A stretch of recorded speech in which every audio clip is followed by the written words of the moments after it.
এরপরে আল্লাহ বললেন, আমি তোমাদেরকে ইহসানের আদেশ দেই। ইন্নাল্লাহা ইয়া'মুরু বিল আদলি ওয়াল ইহসান। আমি তোমাদেরকে যেমনি আদলের নির্দেশনা দেই, তেমনি ভাবে তোমাদেরকে ইহসানের নির্দেশনা দেই। ইহসান, আওয়াজ করে সবাই বলেন তো ইহসান। ইহসান মানে কারো প্রতি সফট হার্টেড হওয়া, মহানুভব হওয়া, অনুগ্রহ পরায়ণ হওয়া, অনুগ্রহশীল হওয়া, একে অপরের প্রতি দয়াদ্র হওয়া।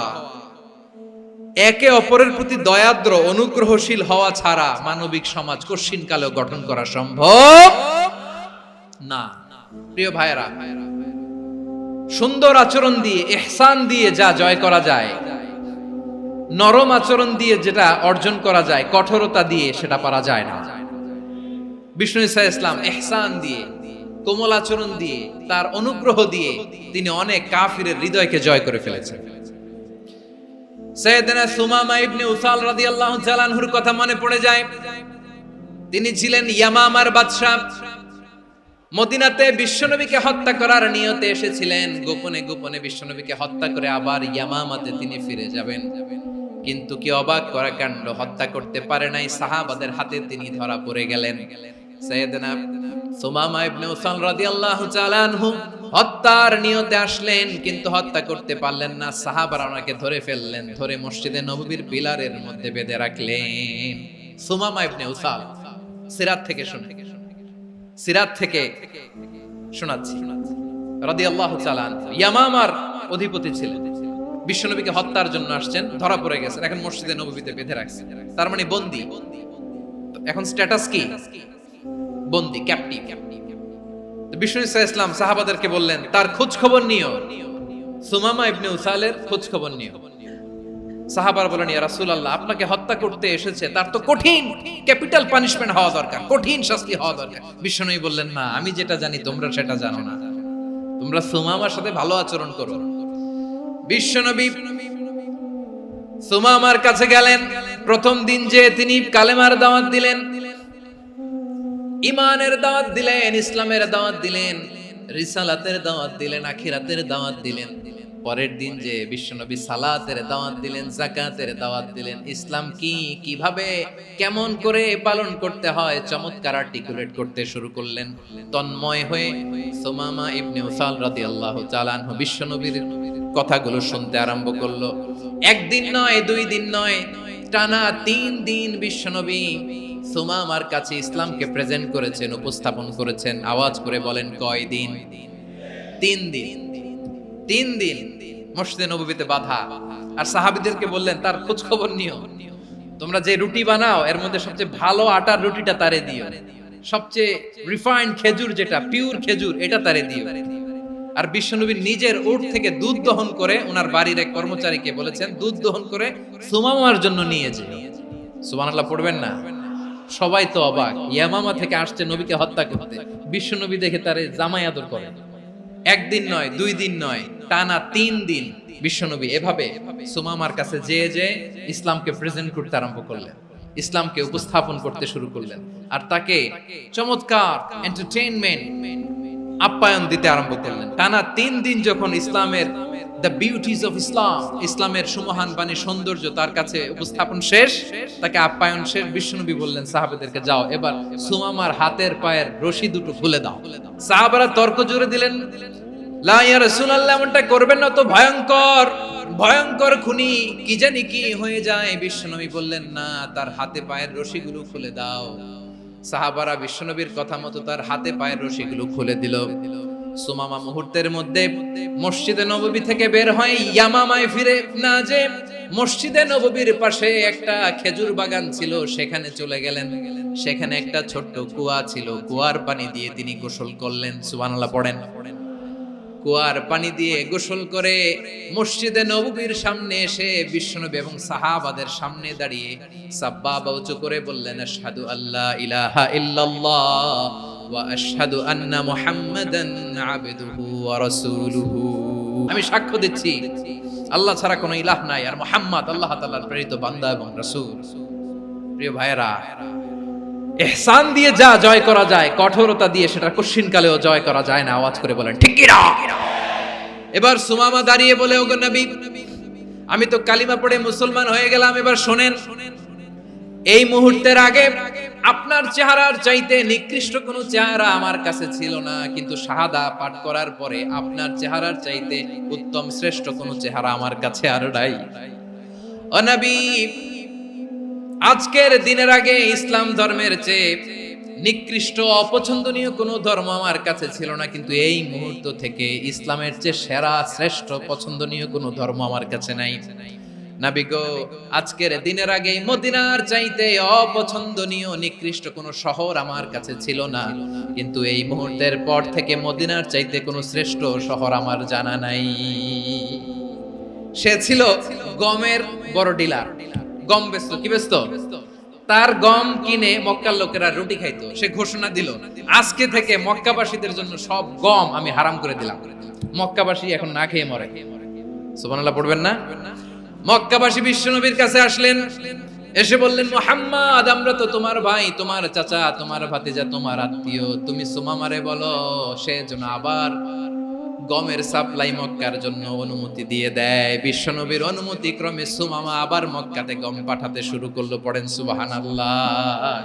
ইহসান, ইহসান দিয়ে আপনি যেটা জয় করতে পারবেন, you can win the heart of your enemies. ইহসান দিয়ে আপনি আপনার শত্রুর হৃদয়কে জয় করতে পারবেন।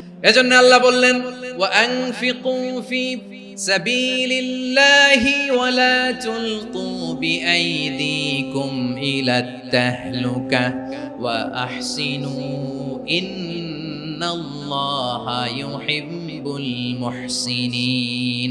তোমরা আল্লাহর রাস্তায় দান করবে আর নিজেরা নিজেদেরকে ধ্বংসের হাতে ঠেলে দিও না। তোমরা একে অপরের প্রতি ইহসান করবে, কারণ ইহসানকারীদেরকে আল্লাহ বড় ভালোবাসেন। সুবহানাল্লাহ পড়েন। আবার সূরা রহমানে আল্লাহ বললেন, হাল জাযাউল ইহসানি ইল্লাল ইহসান ফাবিআইয়ি আলা, সবাই পড়েন, ফাবিআইয়ি আলাই রাব্বিকুমা তুকাযযিবান। ইহসানের প্রতিদান হিসেবে ইহসানি হয়। বিশ্বনবী সুমামার প্রতি যেমন ইহসান করেছেন, সুমামাও ঠিক তেমন ইহসান ফিরিয়ে দিয়েছে। ঠিক কিনা বলেন? তাহলে এক নম্বরে হচ্ছে আদ, ন্যায় বিচার। দুই নম্বরে সবাই বলেন ইহসান, সদাচরণ।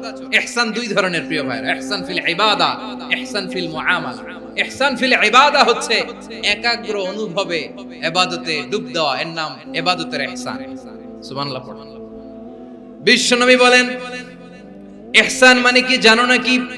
হাদিসে জিবরিলে সাইয়েদনা জিবরিল আলাইহিস সালাম বিশ্বনবীকে বললেন, আখবিরনি আনিল ইহসান। নবী আমাদেরকে বলেন ইহসান মানে কি?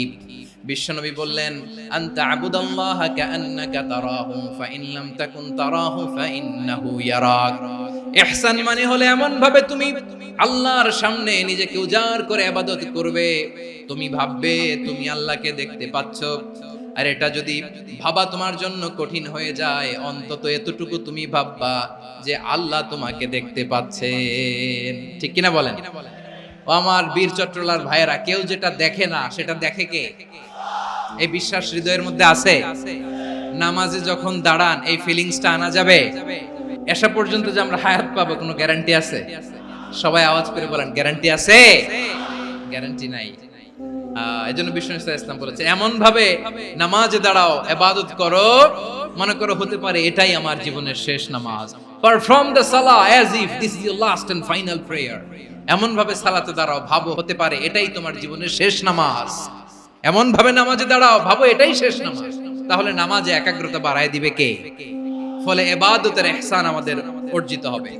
আর মুআমালাতে ইহসান হলো, বিশ্বনবী বলেন, ইন্নাল্লাহা তাবারাকা ওয়া তাআলা কাতাবাল ইহসানা আলা কুল্লি শাই ফাইদা কাতালতুম ফাআহসিনুল কিতলা ওয়া ইযা যাবাহতুম ফাআহসিনুয যাবহা ওয়ালিউহিদ্দা আহাদুকুম শাফরাতাহু ওয়ালিউরিহ যাবিহাতাহু।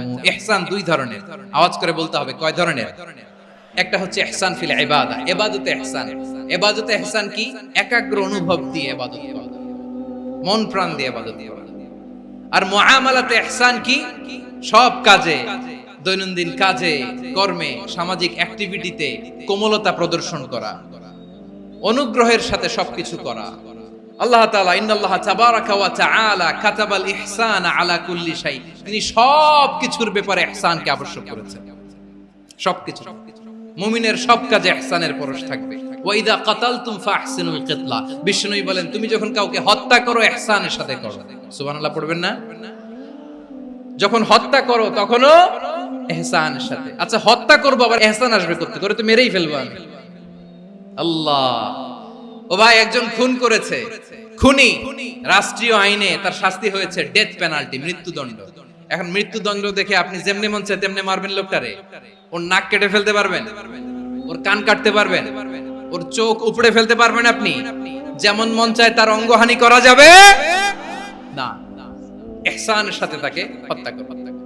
সুবহানাল্লাহ, this is Islam, this is the true essence of Islam. ওয়া ইযা যাবাহতুম ফাহসিনু যাবহা, যখন জবাই করবে তখনও ইহসানের সাথে জবাই করো। করব জবাই, ওইখানেও নাকি ইহসান। আচ্ছা, কুরবানির দিন আমরা পশুগুলোরে কি করি বলেন সবাই আওয়াজ করে? জবাই। জবাই মানে তো এটারে মেরেই ফেলতেছি, একটু পরে তো টুকরো টুকরো করে গোশতগুলো খাবো, এটা তো খাবো, এটা তো মেরেই ফেলবে। বিষ্ণু বলে না, জবাইয়ের মধ্যেও, মুমিনের জবের ভেতরেও ইহসানের পরশ থাকা চাই। যখন জবাই করবে প্রাণীটাকে হাত পা টাইট করে বেঁধে নাও, ছুরিটাকে শার্পেন করে নাও, ধারালো করে নাও, যাতে অল্প সময়ে জবাইটা হয়ে যায়, প্রাণীটা যাতে কম কষ্ট পায়। সুবহানাল্লাহ পড়েন। দিস ইজ কল্ড ইহসান। আল্লাহ তাআলা যেমনি আদলের আদেশ করেছেন, ন্যায় বিচার, জাস্টিস এনশিওর করতে বলেছেন, সমাজে ইহসানের ব্যবহার, ইহসানের অনুশীলন তিনি করতে বলেছেন। এজন্য মুমিনের প্রতিটি কাজে, আমার চট্টগ্রামের ভাইরা আমার দিকে তাকান, খেয়াল করে শুনুন, মুমিন জীবনের প্রতিটি কাজে ইহসানের পরশ থাকা চাই। আমরা যেন আমাদের পরিবারের প্রতি ইহসান করি, আমরা যেন আমাদের কর্মচারীদের প্রতি ইহসান করি, আমরা যেন আমাদের কলিগদের প্রতি ইহসান করি, আমরা যেন আমাদের ভাইদের প্রতি ইহসান করি। মুমিন জীবনের প্রতি কাজে ইহসানের পরশ থাকার দরকার আছে না নাই? কথা বুঝতে পেরেছেন? তাহলে আল্লাহ তাআলার তিনটা আদেশ ছিল, কয়টা গেল? প্রথমে কি ছিল? আদল। দুই নম্বরে